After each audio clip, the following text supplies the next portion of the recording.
Hello, everyone, and welcome to Revenue Systems Decoded, where we unpack the strategies and systems that drive B2B tech growth today. Each episode brings you actionable insights from founders and revenue leaders who've built successful revenue engines. Whether you're scaling a startup or optimizing an established tech company, you'll learn battle-tested approaches to building and operating outbound revenue systems. I'm your host, Olivier, and on today's episode, we are joined by Mafalda Johanssen, a Portuguese business development executive who turned years of European tech experience into practical sales wisdom with a fresh book on AI-powered prospecting written fully in Portuguese. Mafalda, welcome to the show. Thank you. Thank you for having me, Olivier, and thanks for the warm intro as well. I'm happy to be here. Yeah, pleasure to have you. So, tell us a little bit more about yourself. Yeah, I think you did a pretty good job, but yeah, I'm Portuguese, living in Berlin for over 10 years. I also lived in the United States, in South Korea when I was 18, kind of an Erasmus kind of thing there. And yeah, I've been working in sales for 15 years with a bit of interruption here and there.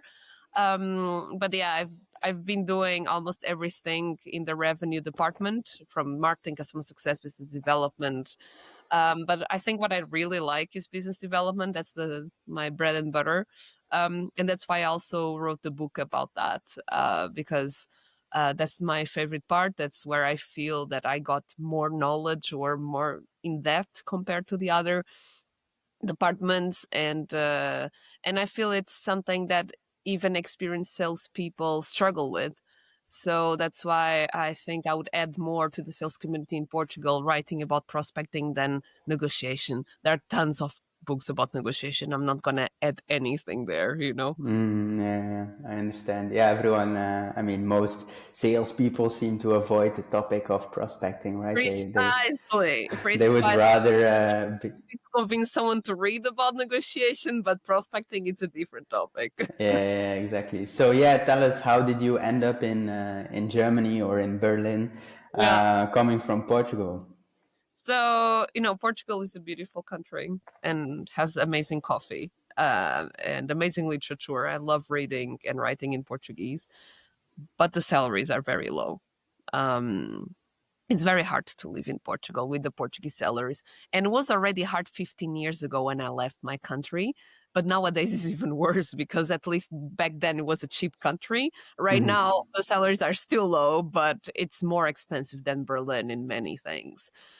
So that's one of the reasons why I moved to Berlin, because salaries are high and cost of living at the time was really low. Now it's a bit higher, but still it's same as Portugal or less in certain things. So, my quality of living is much higher here than in Portugal, even though the weather is horrendous, and the food could be better. But that's the main reason why I immigrated to the States, and then here was basically to get more money and have a better quality of life. Because otherwise I would have stayed in Portugal, because, beautiful weather, it's a safe country. It's not that Germany is not safe; it's super safe as well. Huh? But if you have a good salary, Portugal is amazing. But if you have to deal with the local salaries, then it's less amazing. Let's put it this way. Yeah, exactly. Nowadays it's a little bit more accessible to find remote jobs and get opportunities ahead. I'm but always also trying to get my friends to get remote jobs. I'm like, yeah. get remote jobs. Yeah, but it's kind of crazy because, you left for a better quality of life, and then people like me who come from countries like Belgium and sorts, they come here to live a better quality of life. But yeah, I agree with you on one thing. I think there's a big misconception on tourists, like being a tourist in Portugal and finding it cheap, because all you do is go to restaurants, basically. And yes, most restaurants, I know some that are very good that are not so cheap, but most are very affordable. Like, you can eat as if your mother or grandma would cook for you for 10, 15 euros a meal. That's not so common where we are from. But either way, I think it's very misconception, because when I go to the store, and I also lived in Spain, for example, I pay about 20 to 25% more than in Belgium, than in Spain, than in other countries. So it's indeed very tough for the locals here. I really wonder every day how do Me they too. manage. It's a mystery to me. Yeah, yeah, exactly. All right. But let's move on to tackling some other mysteries, mainly related to prospecting, right? So I'm very curious to hear on your end, and I guess you wrote a whole book about it, so I'm sure you can fill an hour or more on conversation. But yeah, basically, like, take us through what you see working these days when it comes to prospecting, how you are applying AI to it. Yeah, And yeah. yeah, let's start with that. Yeah, I can maybe give a bit of a background before. So I would say that most people dislike prospecting, and it's not a new thing because most of them, they don't know how to do it properly. So the way they are doing, it feels uncomfortable to them, and you get a lot of rejections, right? And that's why most people avoid the topic. And negotiation is easier because if you're negotiating, it means that the other person is already interested. Otherwise they wouldn't be negotiating, right? With prospecting is like, you don't know me unless you work for Microsoft or Google or Amazon. You probably don't know my company either. So, and now here I am trying to take the most valuable resource you have, which is time, on your busy schedule, to listen to what I have to offer, even though you might not be looking for it. And that's why people avoid prospecting. Now, I like prospecting because I do it in a way that feels comfortable to me. And I think if more people would do in a way that feels comfortable for them, and that means different things because each person is comfortable with a different thing. I think people would enjoy, and I really enjoy prospecting because the way I prospect it, and I think that's the way people should prospect, is don't just go randomly to companies, right? So really be intentional. It's better to pick 10 good companies that might need your product than 100 that might need, might not, more or less. And that's something people do. And especially in the past when there was less competition and less tools, people would do the spray and pray, as we call it. Now, I like, and that's why I like prospecting, is like a Sherlock Holmes kind of thing, which is I have an assumption of why that company might need my product, and I will try to understand how the decision maker of that company that has the budget and the power to buy my product, what he or she would be interested, what their priorities are. So that's why I like prospecting. For me, it's kind of a game, right? Understand why this company, what's the angle for that person, or if you have 3 buyer personas in the same company. So this is very interesting to me. And then on top of that, once I have my assumptions and a logic behind, converting that into messaging. And I wrote the book. I love writing. So for me, writing prospecting emails, it's a lot of fun. So I don't do the boring ones, and that is like, here's my product. We are the leading ones in the market. You should never do that. State of the You have art. time tomorrow. You don't need me. You never heard about me, but you have time tomorrow to speak to a stranger about something you're not interested at. One, of course, you're gonna get rejected or ignored, which is more likely the second one. And then I wouldn't feel comfortable in approaching you for no reason and trying to take away 30 minutes of your time. I would never do that. So the way people should prospect is really find a compelling reason for the other person to actually talk to you. And that means finding out the priorities and the challenges of that person in that industry, in that company. And if you can convey that in a message or a sequence of messages, then you have quality prospecting and you have fun while doing it. And I add voice notes, I add videos, I add memes, I add poems. I can be very creative. I have fun. I read my own emails and sometimes I even laugh. So if you don't have fun doing that, and if you're like, this is boring as hell, why would the other person reply to you and be interested if you're not? So this is Yeah, a good change in prospecting, and that is how prospecting should be done. Yeah, I mean, I totally agree. I think for a lot of people listening, probably this sounds like a lot of work, you know? It is. Um, But hey, it's a full-time job. Prospecting is a full-time job. But yeah, it's your yeah. job. So what else would you be doing anyway, right? Yeah, I mean, like, yeah, that's the point. That's the point. So, okay, let's say you have this target list, right? Because that's what you're saying. Like, you build a target list. You have some. How do you come up with the hypothesis? Like, what's the process looking like? What are the steps you go through? That's a very good question. So this is something I don't see many people doing and many sales leaders.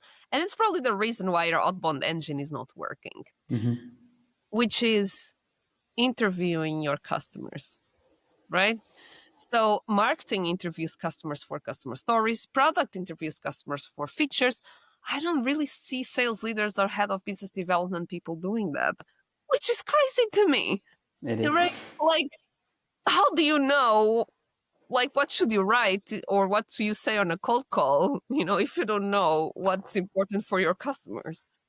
So before you start thinking about cool emails and adding video and all of that jazz, make sure that your foundation is strong so you can also have better hypotheses and stronger ones. So I always recommend to interview your customers and try to understand, among many things, two things I really, really have to know after speaking to them is, when did they buy us? What happened? So what was the trigger that made us buy our product or service? And why us and not our competition? Because trust me, everyone has competition, and our competitors did know what they're doing as well. So we are not better than them in everything. We might be better in one thing, and that's exactly what you need to look for. So if you know exactly why, when in time, and what was the event that made them need the solution like ours, and then you know why us when they were looking for it and not our competition, you can first find similar companies in similar situations and trying to hook them with the same reason that the others bought them. And this is an exercise that will really help you create strong hypotheses. Yeah, indeed. That's amazing. At my move, we even used to have that as part of the customer success onboarding before we would do the kickoff. Like the first two questions would be reflecting and going back to the buying cycle. Yeah, Because that's like, in my opinion, that needs to be one loop, right? yeah, So absolutely. it kind of needs to go back. Marketing also needs to use that same messaging, that same, reasons why they bought them specifically. And the prospecting engine needs to be built on what was the trigger. Precisely. Everyone should be aligned. And as you know, that doesn't happen. It's very often marketing is targeting one target group, sells another, customer success is taking care of another target group. It's a mess. And Yeah.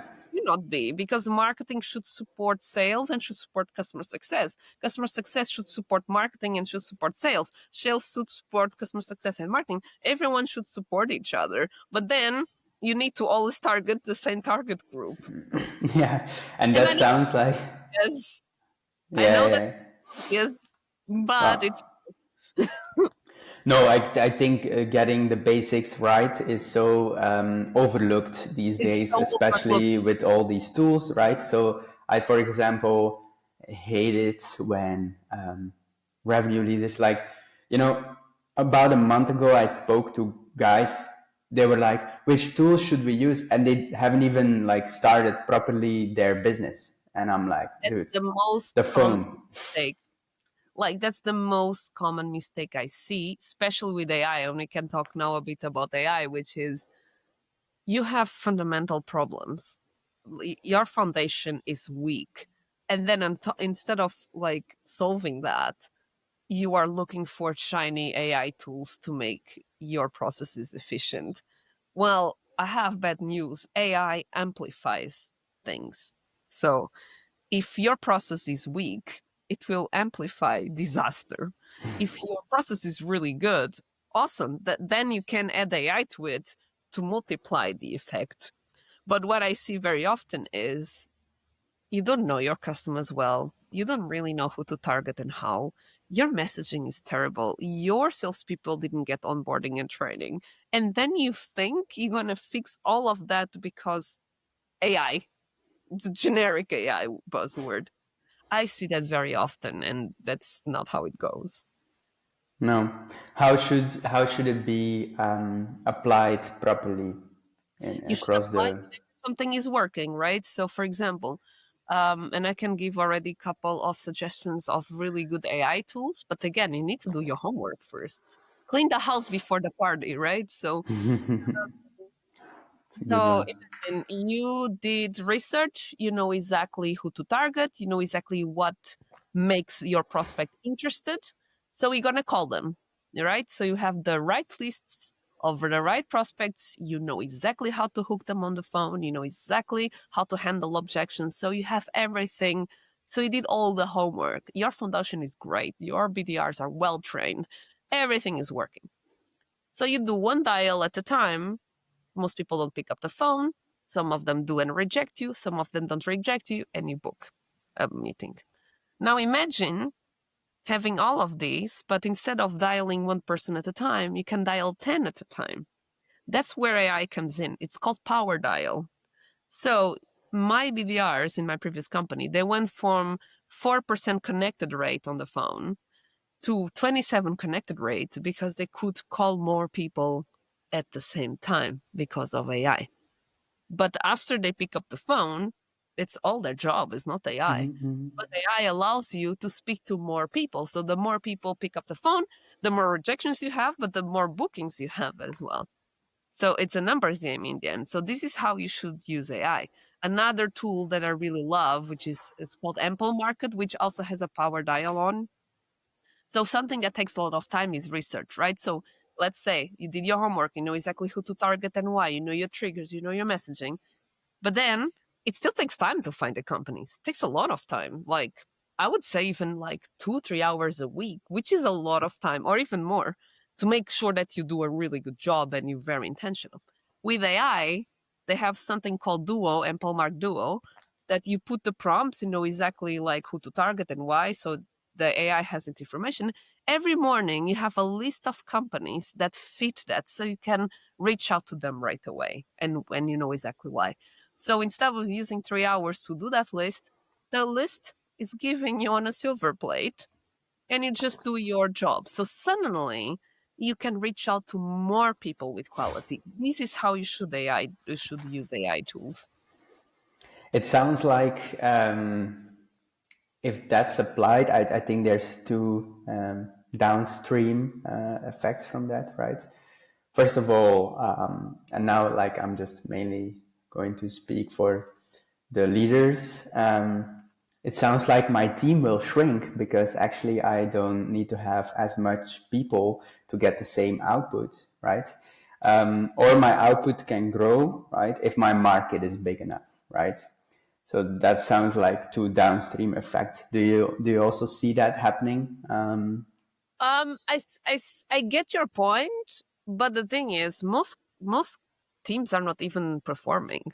So I don't think they would perform well enough so you would cut people, to be very honest with you.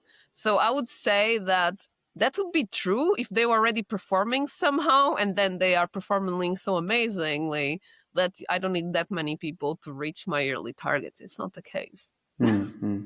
So I Well, think until we get there, it's going to take a lot of time. We need to cut people out. Or you just want small results, that's also fine. But I usually the targets are already so high in companies and so unrealistic that I really don't see that happening in many cases. yeah, I understand. Although I think, I mean, I love small teams, right? Lean teams. I've always, we outperform with outbound catalysts as well. Most of the internal teams that we work with by a lot. And I'm not saying this to brag or anything, but it really comes down to what you just said. Like they're just employing people who are not fit for the job, basically, because they want to achieve volume metrics, right? But I think that whole model of volume metrics is flawed, right? Completely. So now you have, for example, right, like tools to bring you daily, potentially in market companies and buyers. I think second layer is I would want to understand how that tool works in detail, technical aspect, because I know how to do that myself. Others might not. So either way, you now go from, oh, I have 10 BDRs targeting 100 accounts daily or whatever, 100 accounts a week. To actually, oh, there's only 10 companies today in market, or this week there's only 10 in market, right? So what are those other people going to do then, right? Yes, but then it means that you hired way too many people for your available market, right? So the problem here is not that they can do more, it's there is no enough market for your tools. So with or without tools, I think you overhired if your market is not there, which is also something I see, overhiring, and then you don't have enough accounts with or without AI to anyone. Yeah, exactly. And then people start fighting over, and it's a huge mess. That also happens. Yes, for sure. Yeah. All right. So, right. So, how do you go about your research itself? Right. Let's say, okay, you've been given a list of accounts, right? Like now you're in SDR, been living, given from your AE or revenue leader or whatever, like here you go, Mafalda, 20 accounts this week. Let's get as many meetings as possible. Like, can you walk us through step by step? Yeah. What do you do? Well, usually, if you do your research right as a company, I'm not saying as SDR, but as go-to markets, you know exactly which triggers you should be looking out for. And that's the first thing I would say. Is there any? So there is, I think it's Samantha McKenna who came out with the "Why Me, Why Now" framework. Which, so for me, if I cannot answer why the person, why now, and the now is very important point in time, then maybe it's not a good account for you to go after. Maybe there are exceptions. That's why I always put the maybe in it. But just to say that I would go for triggers first. So I can give you a very easy example. Many years ago, I was prospecting companies for software testing. So a good trigger was low app store reviews, right? So if the app has a lot of bad reviews, it means probably it's buggy or it's not user friendly. And that's something we can help with because we can test the apps before. So that's a very easy one. I would check if the companies had bad ratings. If they don't, so let's say that the list doesn't have bad ratings, I would say, for example, if they have a new product, a new app on the market, so they probably want to test that before they piss off their customers. So a new product or a new app, it was also a great trigger for me to look at. Then the other one that was, let's say they don't have a new product, their app store reviews are not bad. The other one would go for example, new leader, right? A new CTO that he or she wants to make changes. So I would also look for that. So, or reading the yearly reports say, hey, next year we want to improve the quality of our apps or whatever. So see something like that, or going through digital transformation, and we can support that. So I would always find something that would answer why me, why now. And if you have that, you're more likely to pick up the interest from your prospect. Super nice. And what do you see then? Like, what's then the next step, right? Because you mentioned writing emails, you're having fun, you have sequences. Do you pick up the phone as well? Yeah, you should do a multi-channel approach, from emails to phone to LinkedIn messages to video prospecting to voice messages. If you have budget and you work well with your marketing department, you can send a direct mail, meaning a postcard or a small gift to their office to grab their attention. Or if your marketing team sends you to a conference where your prospects are there, it's also a great touch point for you to meet them in person and have more likely a meeting with them. But so yeah, you should use all the channels that you have available for you. Makes sense. Makes sense. And what do you see like working the best these days? Right? Like, I mean, I guess. Altogether, Uh huh. Okay. I And really like, I really dislike these LinkedIn posts where they're like, cold calling doesn't work anymore, LinkedIn doesn't work anymore, email doesn't work anymore. No, you have to use all of them in one. It's and it's really hard to say which one worked, because maybe you send an email, the person didn't reply, and then you call them, right? And you booked the meeting on the phone, but maybe they only accepted to talk to you because they saw your email and they didn't dislike your email. So maybe if they hated your email or if they didn't see your email, maybe the cold call would have been more difficult. You don't know.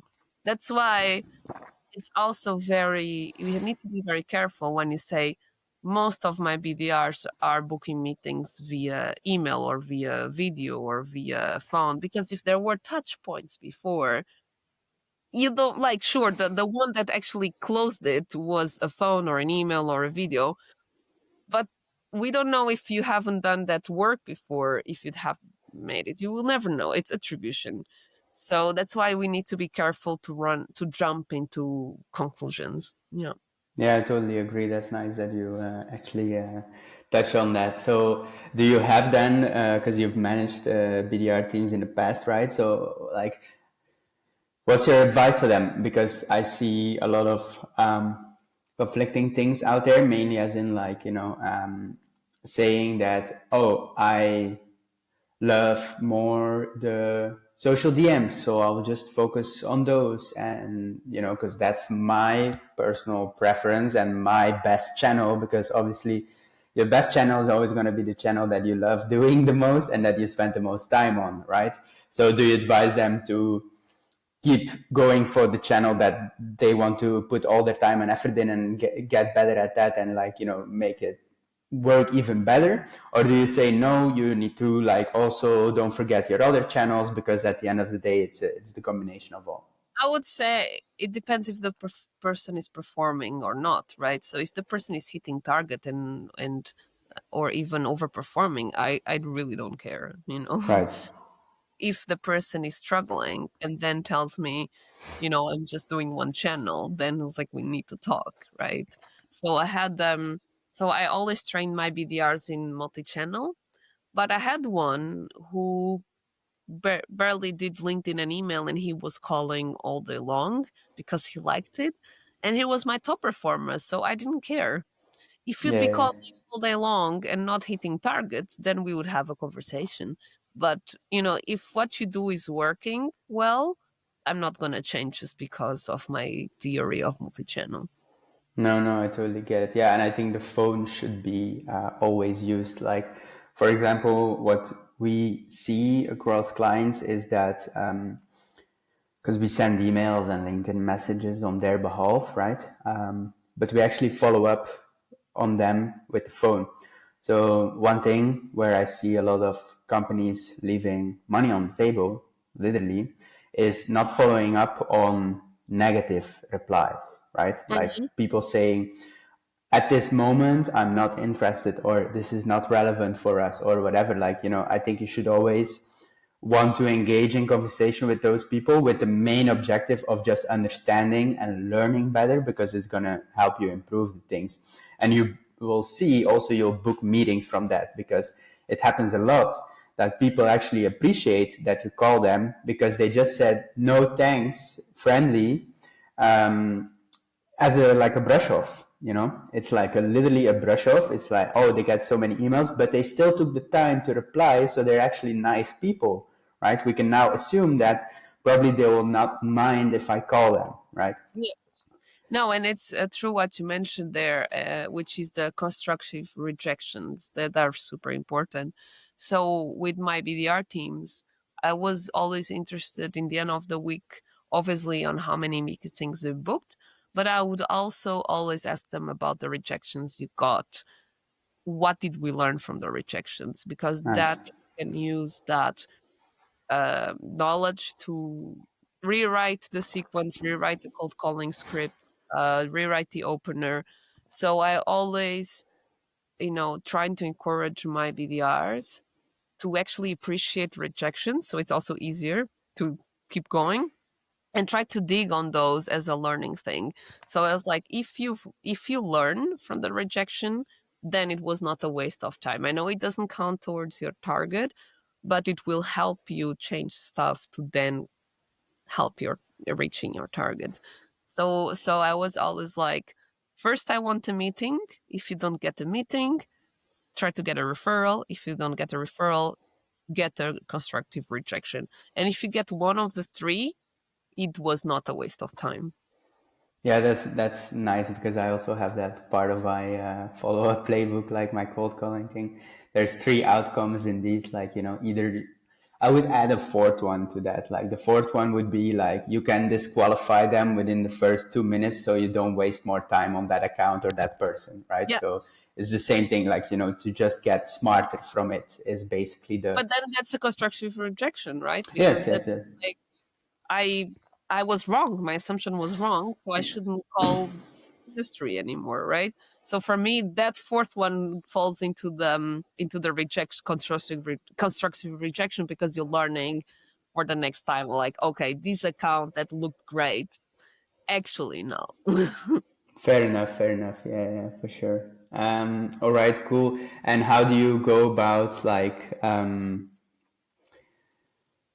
let's say managing the whole mindset around it, right? Because in my opinion, it really, I think the number one way why people avoid prospecting is I want to be careful, but at the same time I don't want to be careful. It's really how much they believe in themselves and how much can they face rejection without taking it personal, right? Because that's the thing, right? If you call someone and they start shouting at you and you're gonna get affected by that, yeah, you're never gonna excel at cold calling or cold prospecting, right? Which is also one of the reasons why many BDRs, SDRs, or whatever hide behind sending messages, emails, because they're like it's more safe, right? It makes them feel protected, right? They can ignore it easier. While on the phone, you have to have that confidence, right? And so I try to instill this mindset in my people where I'm really telling them like the number one rule of prospecting is don't take it personal. Like don't ever take it personal. First of all, this is a job. This is not your life depending on it. You're not going to die, right? And the world will go on. And, maybe you have the power to make someone's day better and it's something positive, right? Second of all, it's not about you, right? People have their own stuff that they're going through.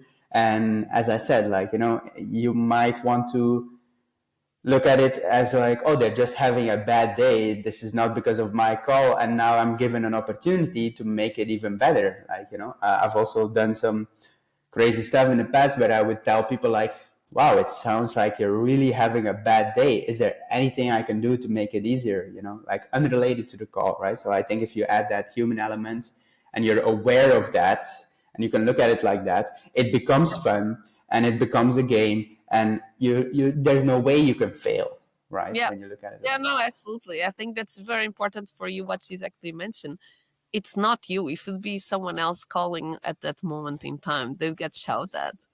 So it's so if you really understand and assimilate that, it's like, okay, yeah, I just happen to be me, Yeah, It's yeah, not. yeah. Yeah. Exactly, exactly. So what are like the key mindsets that you try to teach, or even pass along? I think it's a lot what you mentioned, right? That it's not us. Also, after a while, I would say that at the beginning it hurts more. After a while, you get used to the rejections. So if you if you survive the first rejections, the next ones will be like, oh, another one, and you even laugh about it. So I think you get used, you develop the thick skin, so you don't really like. I'm neutral to rejections and get happy when I'm not rejected. So I'm either happy or neutral, So that kind of mindset that you need to have. Celebrate the victories, ignore the rejections, the bad ones, the non-constructive ones, because and that's why I always try to make my team not like but understand the value of rejections. So that's why if if the person is not shouting at you, right? Because if the person is mad and shouting, that's not even a rejection. They just a irrational, a reaction. There's nothing constructive there. Just need to ignore or ask them if they need help, like that. But if the person is giving you a constructive one, you have to learn how to appreciate that, because okay, well, you can do extra objection handling. So maybe it's you even can book a meeting with that. But if you can't, because there is really no business there, because what he or she said actually makes sense, and you're like, you know what, you're right, you don't need my product. Um, then you need to appreciate that, because you're going to be closer to a better process, to a better messaging that will help you book more meetings. So if you look at rejections that way, you don't see them as such a negative thing. Yeah, 100%. And I think it also touches slightly upon what you ask for at the end of the week, right? Like that constructive rejection and overall feedback. And you've mentioned something super interesting there, Mafalda. Like you said, they are not compensated for it, right? That's obviously, if you look at it black and white, short term, right? But it is an action that contributes to them getting closer to their target.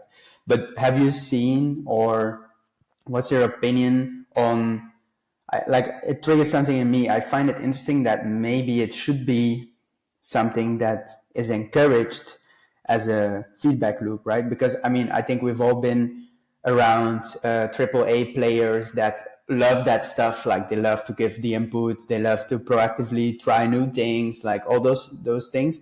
But the majority of the people kind of will feel that it's not their job to optimize the playbook, right? They should be handed to them and they will execute it on it. And if it fails, it's not their fault, right? Because that's just human nature. So have you seen organizations taking that into account and to kind of stimulate that kind of growth mindset and like always looking for these continuous iterations and improvements? Yeah, I think it comes down to the manager. I never had this kind of people on my teams that it's like, oh, it's not my job to improve. Yes, it is. So I was very blunt as a manager. So if I wouldn't hire people with that attitude, um, but also I think a lot of people, especially if they want to work in sales and if you're a good they have a good attitude if you're a good manager and if things work. So I think if you give them the space to fail, to give feedback, they like to be heard. They like to actually. I think people like to feel they contributed to the process. The thing is, most leaders, they don't even listen to the feedback. What I see more often is a leader insisting on something based on I don't know what, and that the salespeople who are doing the dirty job say, "Dude, I tried that 10 times, it doesn't work." And they're like, "No, no, you have to keep going." I'm like, and then because they are junior, they're like, "Okay, this is not working, but I don't know what else should I be doing," because the leader should give those insights, right? So I see it usually differently. I think people want to contribute because they also know that if you refine the process together, they will get more success and then they're going to get more money in the end of it. So if you come with that message across, like if we all learn with each other, we all learn faster, we all making money faster. So I think it's the opposite. I think many leaders don't want to hear that their strategies are not working because ego is a big thing and they are not open to say, okay, this doesn't work. Yeah, that's great that you picked that up and went there. I would say because indeed, like I think that it always comes down to the attitude and the mindset of the leader, Yeah, right? yeah, and the leaders cannot forget that there are also a lot of unconscious bias when we interact with human beings, and the authority bias is one of them. So if you as a leader don't give space to your team to let you know that your strategy is not working, they won't because they don't wanna get in trouble with the manager. So I always made very clear to my team saying, this is my assumption based on the interviews I've done with customers. Let's try and see what we can change for next week. Let's see if this message resonates. So when I say that, they're like, okay, she wants us to let her know if this works. So she's very open to learn that it doesn't work. So that happened. Like I remember in my previous company, I've interviewed customers and I had a few hypotheses, right? And one of them was based on a customer interview that maybe the new DORA legislation that was for finance industry would be maybe a good trigger for us, right? So my BDRs on that week, they tried to book meetings because of DORA. What happened was, even though the prospects were interested in that, so that part of the hypothesis was right, what we would do, so what we would offer, didn't help their pain point with DORA. So yes, we would book meetings, but then the meeting won't turn into anything because we couldn't help. So Right. that's what the feedback I got from my team. LA, let's drop it then. If we cannot, even though it's interesting, but if we cannot help, let's try another one. Until we found out that the thing that would not only, you know, have their attention, but also would progress the meeting into a, like in the funnel, into a deal, was the predictable cost. But I only found it out because we had hypotheses that made sense based on customer interviews. And we're all like a game. Let's see which one resonates, which one doesn't, and let's drop. But you as a manager, it's your job to do that with the team. And if you're not doing that or that way, maybe you're not cut to be a manager. Right. Yeah. Makes sense. Makes sense.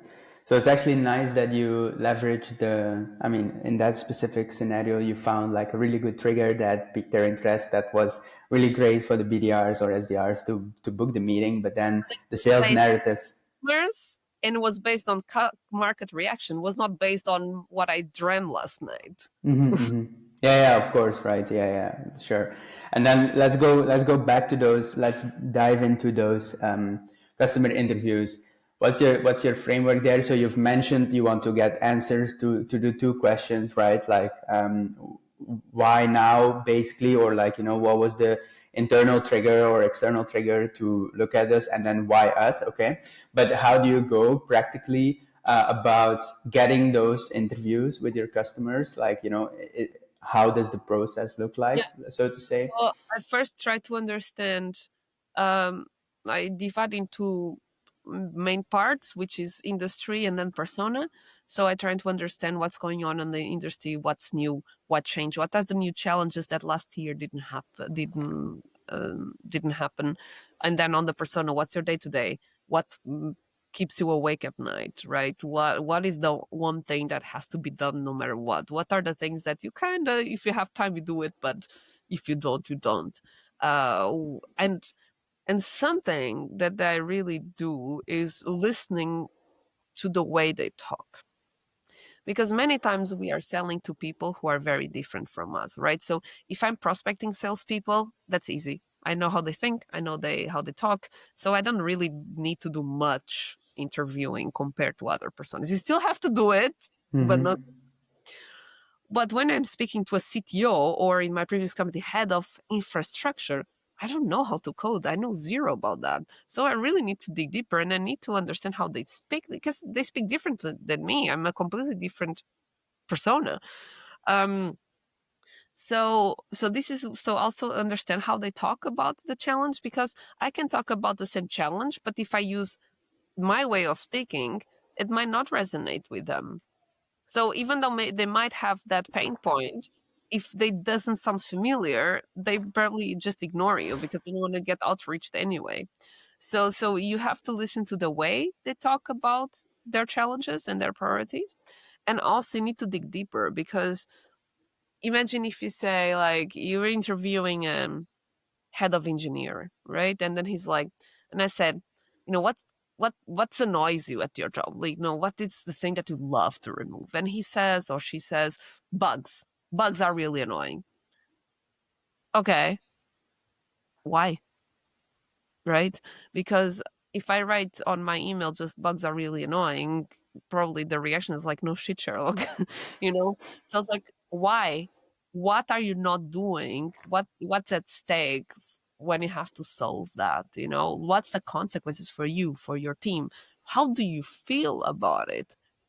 And I remember when I did that Dora interview, I was talking to a CTO, and he's like, it's just so annoying. He was annoyed, right?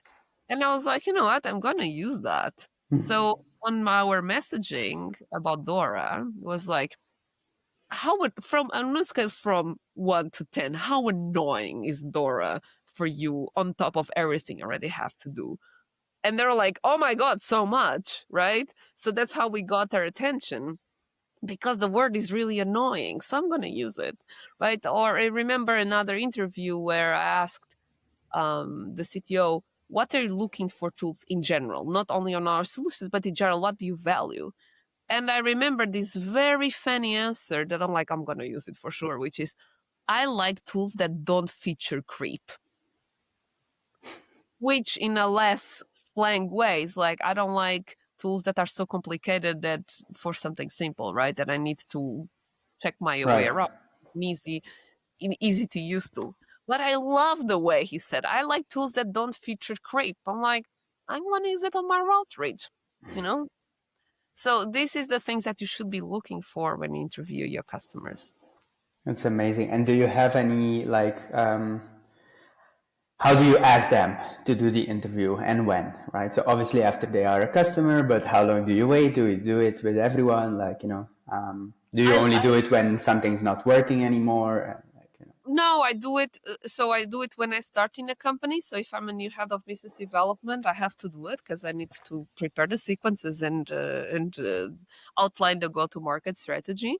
Um, but then I also do imagine that either me or my CEO or someone who is more on the whole strategy part, even let's say they say, you know what, I think, I don't know, online gambling, online casinos, it's a new vertical we should go after for this and this reason. Let's try. Okay, so the first thing I'm gonna do is interview one or two customers that we have from that. If it's so new that we don't have any customers, I just go on LinkedIn and I say, hey, do I know someone in the industry that is a friend that quit and that I can bother? If not, I'll just prospect to learn. It's like, hey, I don't want to sell to you, but I really would love to ask you some questions, about this and that would help my team. And that's what I would go. So either a new vertical, or if you're in the company, you should do it also every year because things change, right? So the challenges from last year might not be the same one. So you want to make sure that you keep updated with the challenges. So and learn, and to be honest, I mean, there are always new things coming up, like the DORA legislation, right? It was a new thing that happened at the time. That's why I thought, I had the assumption that was a good trigger. um and then when you see something that is like, or COVID, right? So when COVID came, everything changed. So that's exactly the kind of time that you need to go back to your customers, because life changed completely. So I'm sure that their challenges changed overnight, and you need to be updated with the new ones. 100%, 100%. Yeah, I absolutely love that. It resonates a lot. So yeah, and I think it's overlooked, right? And it's kind of like it doesn't make any sense to not do it, in my opinion, because you can't assume that you know all the answers, right? So yeah. No, no, absolutely not. And maybe you knew a year ago, but not now. Like, you need to make sure you are up to date. Yeah, and it only goes faster and faster, right? So Absolutely. Like, for example, I think a couple of months ago, Apple had this new feature where you had an AI kind of filtering your calls, right? I haven't heard so much impact now, but if this starts to be a trend, that changes the way you're doing cold calling completely, right? So, or when before it was much easier to not get your email into spam, now you have to do millions of stuff to make sure that it lands on the inbox, right? So you need to adapt to what's going. And if you Exactly. that, like, then you end up saying cold calling is dead or emailing is dead. Yeah, no, yeah, of course it is. If you're doing like 10 years ago, yes, it doesn't work. Yeah, exactly. Everything is dead. We'll all be out of a job soon. AI Yeah, agents will take over the so we world, should just give and up now and save some time. or try to make as much money as possible before we Yeah, get there. That's exactly. also an option. Mhm.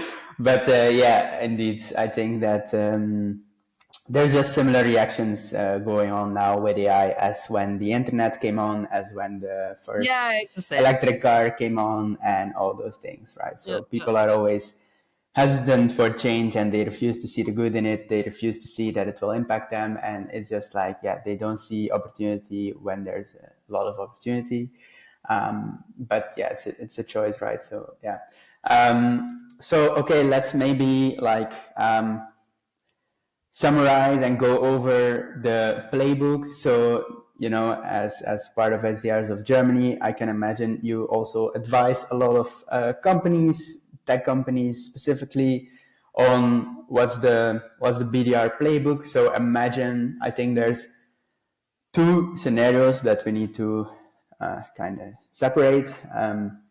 First one is I want to build a lean and mean team. A lean and mean team. And the second one is I believe in, like, we're gonna go for the people side of things, right? We're gonna have a lot of people. We have a huge market, so we will need a lot of power. We will need a lot of power versus we have like a more smaller, more niche product that we can do it more lean and mean, right? Do you have any different? What's the playbook, in your opinion, looking like when it comes to prospecting? I think it's the same, like, which is what the only difference in the scenario is the total addressable market, right? So if do you do I to get to make sure I'm covering the market and I'm making the full potential, do I need one, five, 10, 5,000 people? Then it depends on the total addressable market. But once you have either one, five, 10, or 20 or 100, the playbook should be the same. Find the right companies, understand your customers' problems, use multi-channel, be relevant, find a good trigger, make sure you're outreaching to the right companies to the right people at the right time. Whether you have 5 BDRs or 100, but it all should be the same. And align marketing to make sure that you also have the full potential of to of your or addressable market, that you actually get as many positive replies as you can from your pool of companies, whether it's 5 or 5,000. No. When do you give up on trying to get someone's attention? I would say, like, I do sequences of 14 to 18 touch points, and Over? 2 weeks, 3 weeks.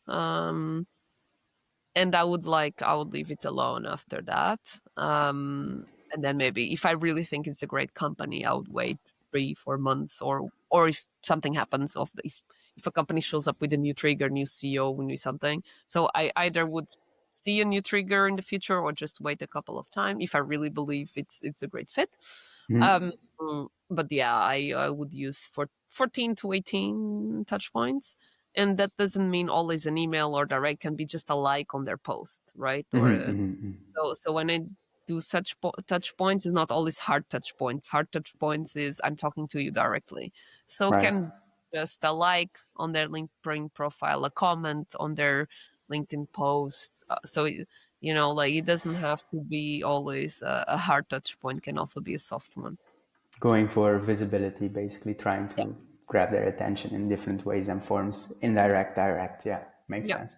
Okay. And what are some concerns that you hear from revenue leaders when it comes to AI these days? Mm, I think leaders are not concerned. I think individual contributors are more concerned because leaders are like, oh, I can save costs and have the same or more outcome. So I think leaders are not as worried as individual contributors. I think individual contributors are afraid that AI will take their job away. Um, I don't think that will happen, or at least not in the near future. I mean, in the far future, maybe, but right now, I don't think so. I mean, I see the right adoption of AI has been so slow that even though the capability is there, we are still human beings. We are still the one running companies and running teams. So technology goes much faster than its implementation. So I wouldn't be too worried. I would make sure I upskill myself on it, that I'm good and I understand the capabilities. So I'm a stronger salesperson than the others who don't use. But I really don't see that for Yeah. designers, translators. You already see them losing jobs because it's an easier implementation.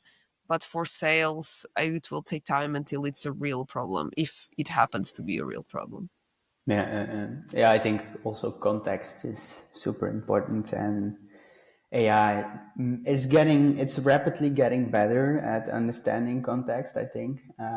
But yeah, learning how to deal with it, as well as also using it to your advantage, right? Because I don't think everyone should become a GTM engineer, or like that's a transition as an SDR to be a GTM engineer. I don't think so, right? It Yeah. doesn't happen overnight either, like, because No, no, no, no. you don't go from a operator to a strategist overnight, right? It Yeah. doesn't work like that.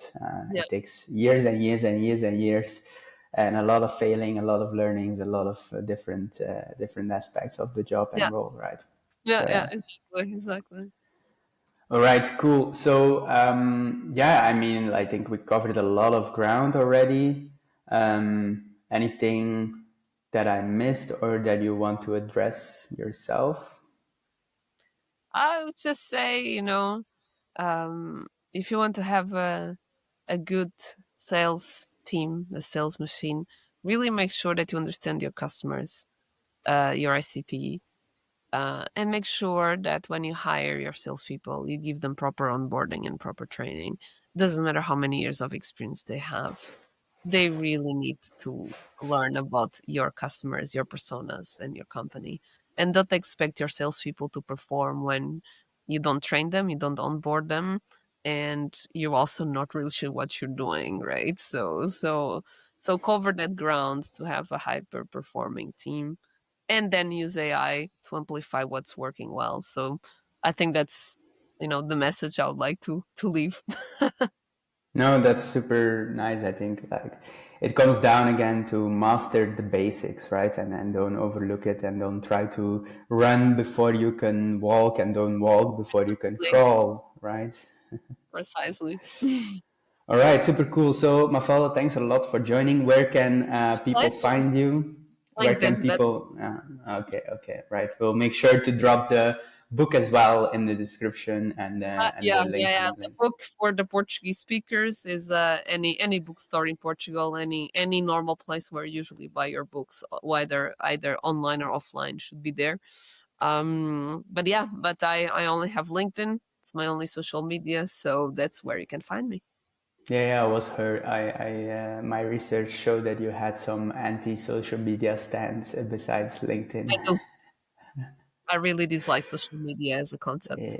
Yeah, I understand. I also think there's a lot of FOMO on LinkedIn being created, honestly. But yeah, Yeah, yeah, I don't again, that as the others. But I also have to say that on I don't have LinkedIn on my phone, so only on my desktop. create, not consume, right? Hmm. All right. Thank you so much, Mafalda. Have a nice day, and speak to you soon. Speak to you soon. Thank you. Oh.